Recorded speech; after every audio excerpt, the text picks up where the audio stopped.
This video is dedicated to the life of Darren Drozdov. May he rest in peace. What's going on out there, world? It's your boy Tommy on the spot for Watch Along Wrestling. Hopefully everyone is doing well and staying safe. Money in the Bank 2023 is officially in the books, and in this video I'm going to break down the entire show for you, give you my thoughts on every single thing that we saw on the show. I loved this show. I had a great time watching it. WWE has managed to find really 3 major cities to go to where the crowd was just so amped and so absolutely in love with every single thing that they saw that I feel like they took a good show, maybe even a great show, and made it just an out-of-body experience. They did with Elimination Chamber in Montreal for Sami Zayn, Backlash for Bad Bunny, and now tonight the UK was just so excited. London was so jazzed for all things WWE, and there was a lot that came out of this show. So if you haven't seen the show yet, you're not looking for spoilers, I'm not sure why you'd click a little review that says the Money in the Bank review, but go ahead, watch the show, then come back, because it was great. Nothing bad on the show, and a ton of news coming out of it. So you've been warned, and again, I am Tommy on the Spot, Watch Along Wrestling. If it's your first time visiting, make sure you leave a big thumbs up and subscribe to Watch Along Wrestling. We'll be with you all summer long and thereon after that. So much fun stuff to get into. So let's jump into the show. Money in the Bank. The biggest news coming out of the show is that for the first time in 3.5 years, Roman Reigns has been pinned. It finally happened. Jey Uso hits the big splash on Roman Reigns, gets the 1, 2, 3, and it was absolute shock, I think, from everyone. This guy, look, we went into Clash of the Castle, with Drew McIntyre. You thought there was no way Drew wasn't winning that one. Sami Zayn, you hoped. Cody Rhodes, I think everybody thought Cody Rhodes was going to be the one to dethrone the Tribal Chief. So there had been so many times through this 3.5 years where you go in thinking, oh, this is the time Roman's going to go down, and then he didn't. He found a way to win time and time again. And there was a moment in that main event where Roman Reigns had promised before the match going into it that he was going to stack him, pin him, and the whole deal that he did with Daniel Bryan and with Edge at WrestleMania 37.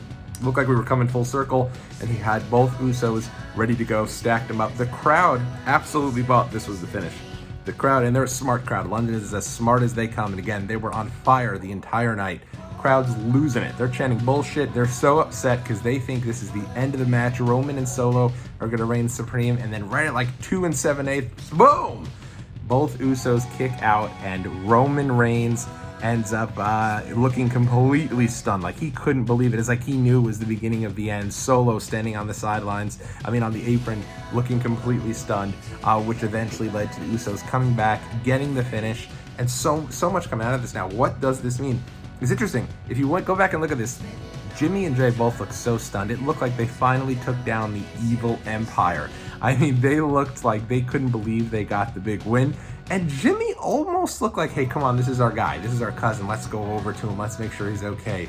Jay was very much like, no, we're past this. He's not unbeatable. We can do this. And my thought is you probably are going to get Jey Uso against Roman Reigns at SummerSlam.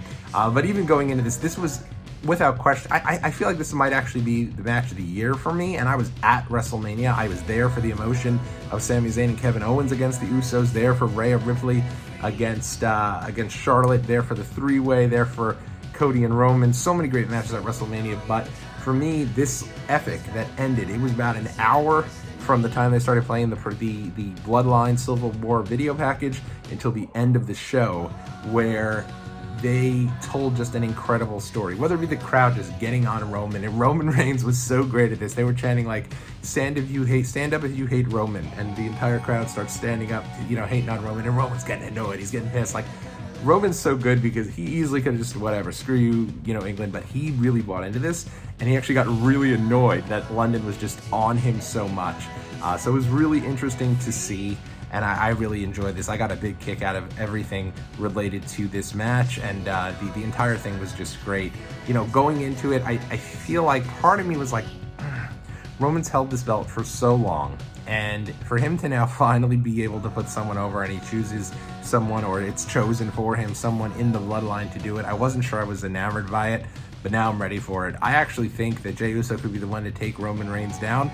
Granted, as my wife always says, I really believed Matt Riddle was going to beat Roman on that episode of SmackDown. So they've gotten me hook, line, and sinker time and time again, but it was really, really good stuff.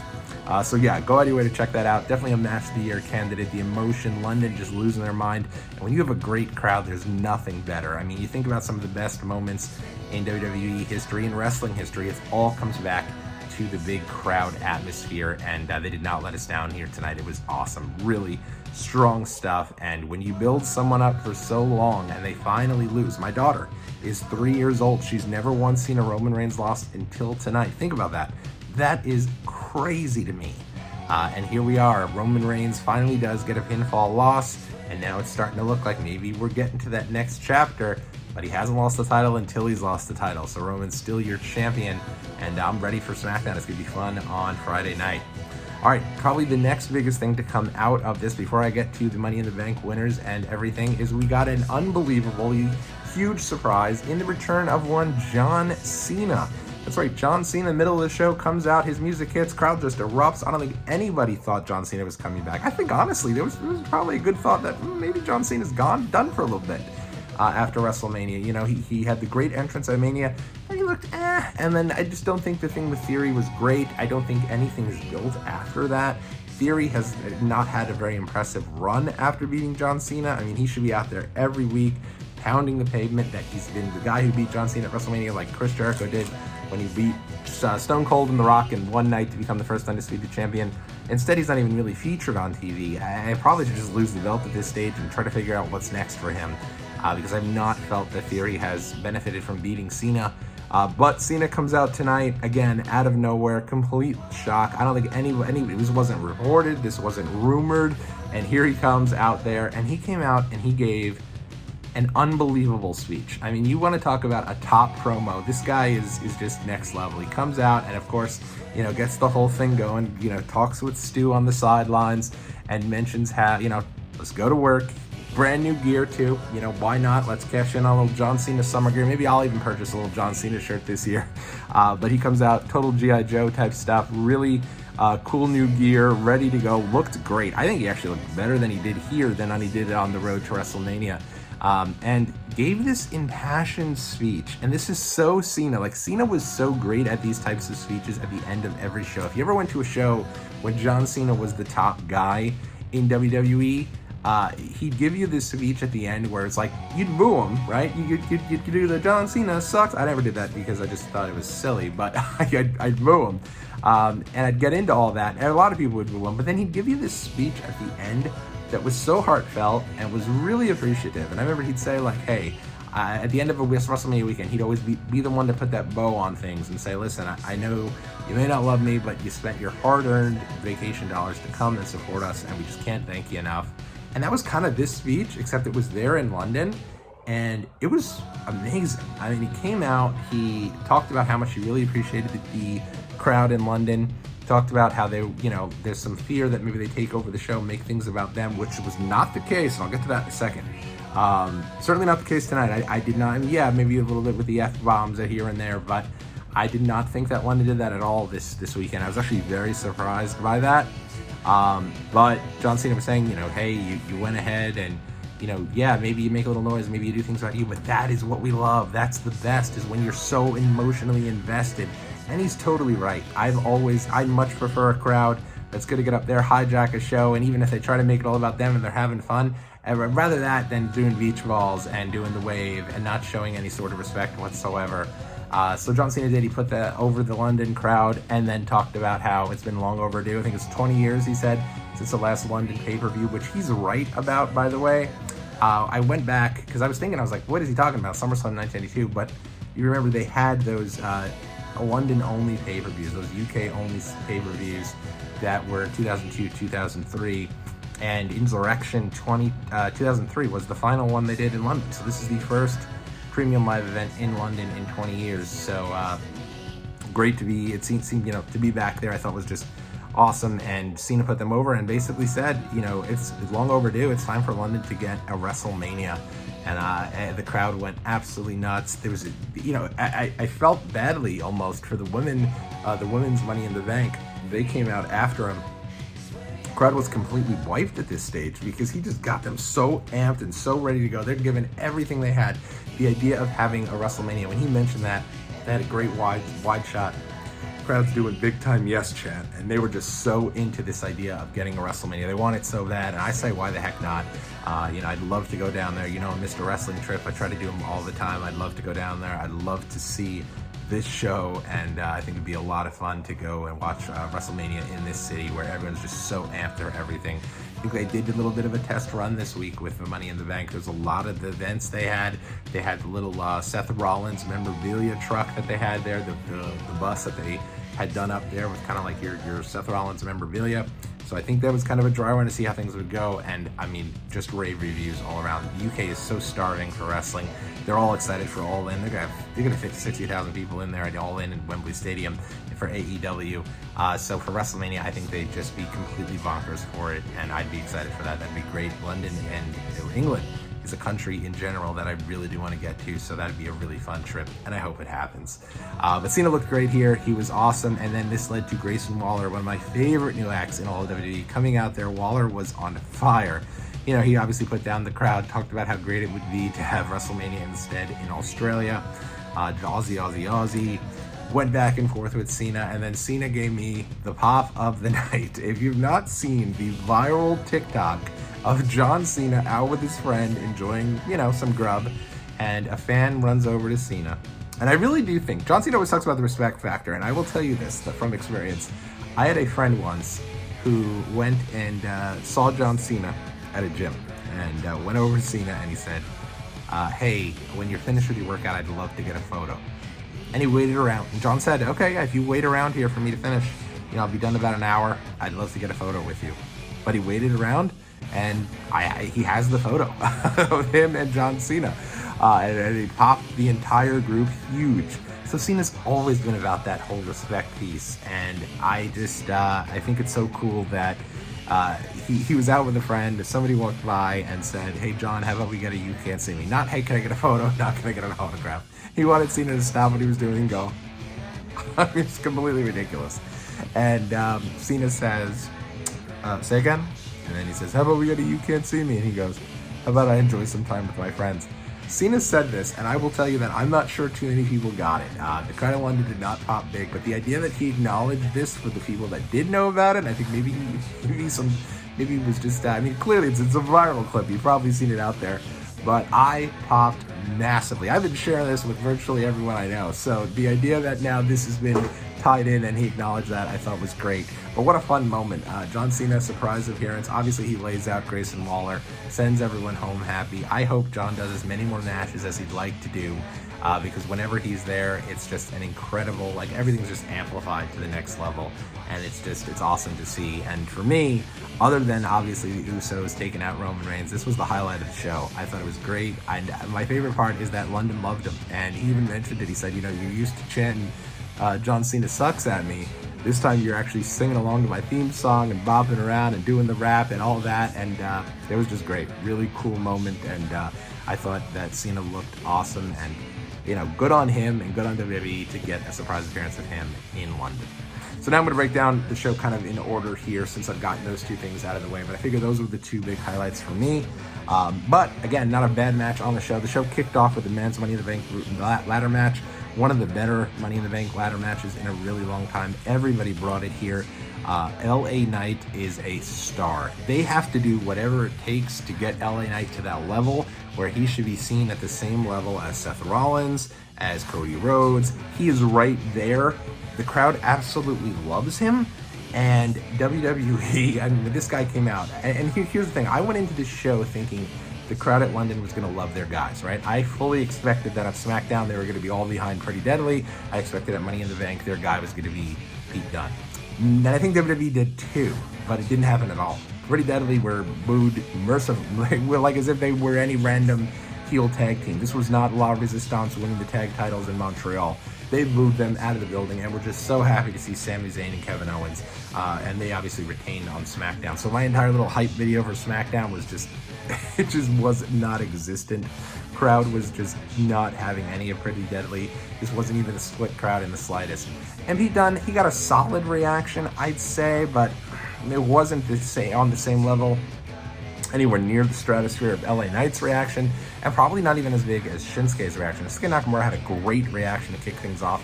I think people just love the vibe, people love the entrance, and love to kind of sing along with his stuff. At the end of the day, there were some scary bumps here. Logan Paul, give him credit, the guy, he did a frog splash onto a ladder that was against the barricade, and this was not, your pre-cut ladder. This ladder didn't budge. He went up, did a frog splash, and just kind of boom, bounced off the side of it.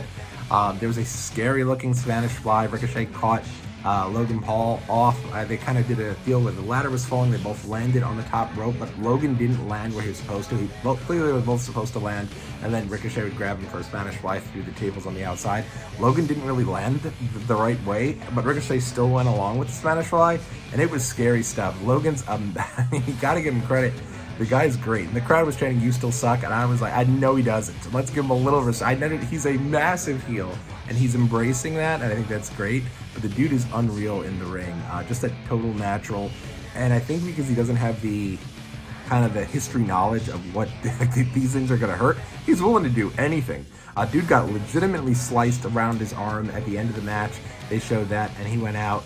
But they had this moment. I think it was the best tease of Money in the Bank maybe ever, or perhaps since the time where it looked like Cody was going to grab the briefcase and Damian Sandow came up and pushed the ladder over and then went up and won it. LA Knight was there. Crowd is going nuts. LA Knight's kind of worked their way around. He's making sure everybody's out of the ring.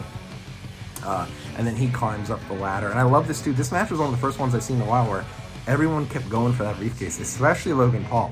He made it clear, like, he kept trying to hit that briefcase, going after the briefcase. Like, it made it, like, they were not doing the big dramatic, let me get up there, and it's right here, and I'm going to just keep reaching for it for 20 minutes. Instead, everyone really did keep trying to go. They were knocking it all over the place. And LA Knight did. He waited it out. He knocked everyone out of the ring, and it looked like he was going to win. The crowd was in a frenzy. And me at home on my couch, I'm in a frenzy. Instead, right as he's got the briefcase, who should come but Damian Priest, knocks LA Knight out of the way, climbs up, wins the briefcase. I think it solidifies him again as a heel because he was kind of on that tweener side of things where it looked like he was maybe leaning towards babyface, but I think at some point he will. But instead he wins the briefcase. I was crushed. I would have loved to see LA Knight win this, but it wasn't crushed like, hey, I don't like Damian Priest. That's a crappy decision. It was more crushed like, that really kind of sucks because I wanted LA Knight to win, which is clearly what they were going for. But hopefully they have plans for LA Knight. I do think they do. And we can kind of go from there.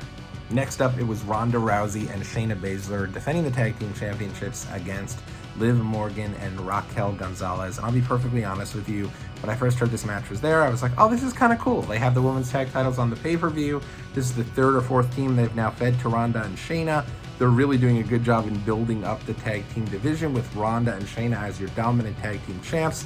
I did not think in a million years they were going to be losing this match. As a matter of fact, I even texted my boy Steve and was like, all right, well, this isn't going to happen. Good come-down match between the after the ladder, and we move on. I thought it was a solid match. Things were progressing along nicely when Shayna Baszler turns on Ronda Rousey. What? It was completely out of nowhere. She turns on Ronda. Crowd goes nuts because they absolutely hate Ronda like most people do. I don't get that at all. Shayna turns on Ronda, and then Liv and Raquel win the tag team titles, and they were both stunned by it, but both very happy about it. And I don't know. To me, I think too soon. I don't know what the deal was with that. I think they could have had Ronda and Shayna really become this dominant force for the remainder of the year, and then you could have blown it off and had them have the match at WrestleMania. I'm not sure why they did this so soon, but I guess we're going to get Ronda and Shayna at SummerSlam, which I'm excited for. I think that's going to be great. But I just hope that they continue with the tag team division. They've shown some really solid teams there. I think that Casey Catanzaro and Kaden Carter are great. I really like Isla Dawn and Alba Fire, so I hope that now they're all involved and that Liv and Raquel can get a solid reign out of this. But that being said, I do think it was way too soon. Wasn't really a big fan of this one. But I hope we get a cool rivalry with Shayna and Ronda, even though I would have really liked to see them be established as the champs for a little longer. Next up, it was Gunther against Riddle. Something about Riddle. I like Riddle. I like him. I've met him. He's very, very nice. He's incredible in the ring. I think he's just miscast at this point as a babyface. I don't think he comes across, honestly, all that likable outside of the ring. He's put up some really stupid photos on Twitter and on Instagram that are just so completely like out of left field, where he just comes across as like not having a clue to put that stuff out there. And yeah, I feel like we got to get a heel turn from Riddle soon. I think we will get a heel turn from Riddle, because right now he's just kind of hanging around. And I think if he's a heel, I think he's going to be a great heel. I think if he's a babyface, I think he could very easily become kind of an opening act type deal. And the guy's main event in pay-per-views for WWE. In the ring, there's few that are as good as he is, but I think he should probably get a heel turn out of this. He loses to Gunther. I didn't think that Gunther was going to lose, but part of me thought it would have been cool to, I don't know. I don't like the idea of every single one of the kind of the title reigns that I've known forever, and all these long records kind of going away and going to somebody who's a newer guy. That said, Gunther's awesome, so at the end of the day, the Honky Tonk Man's not, so that might be the one I mean, he's okay, but that might be the one record that I don't need to be pouting about. But yeah, so at the end of the day, Gunther does win. I assume he's going to pass Honky Tonk Man, and then we'll go from there as the longest reigning Intercontinental Champion. Big story coming out of this wasn't necessarily the match. I thought the match would have actually been better than it was, but it was what happened after the match, as who should return but Drew McIntyre. Music hit, you heard that sword, crowd erupted. Great to see Drew back in a WWE ring. He looked like $1 million. He looked fresh, and it was one of these things where I feel like he was the type of guy that was around where it became a sort of a deal where it was like, you don't know what he's got till he's gone. Kind of like John Cena, right? I don't know that I love John Cena as much as I do. Definitely not as much as I do now. He comes out now, I'm all about it, and I'm all, my time is now, all that. I didn't love him that much when he was an active participant in WWE. Same as Drew. I feel like Drew was one of these guys where he was consistent, he was cool, but you maybe took him a little for granted, and I feel like since he's been gone, him showing up tonight was great. I loved it. I was so excited to see him back, and looks like he is now going to be going after the Intercontinental title. He looked ready to go and laid out Gunther. Looks like they're probably on track for SummerSlam, and maybe Drew's finally the one to end Gunther's historic reign. Next up on the show, we had the match between Cody Rhodes and Dominic Mysterio. This match, I think it was there, honestly, just so that we can get Cody on the show, and my God, did the people love him.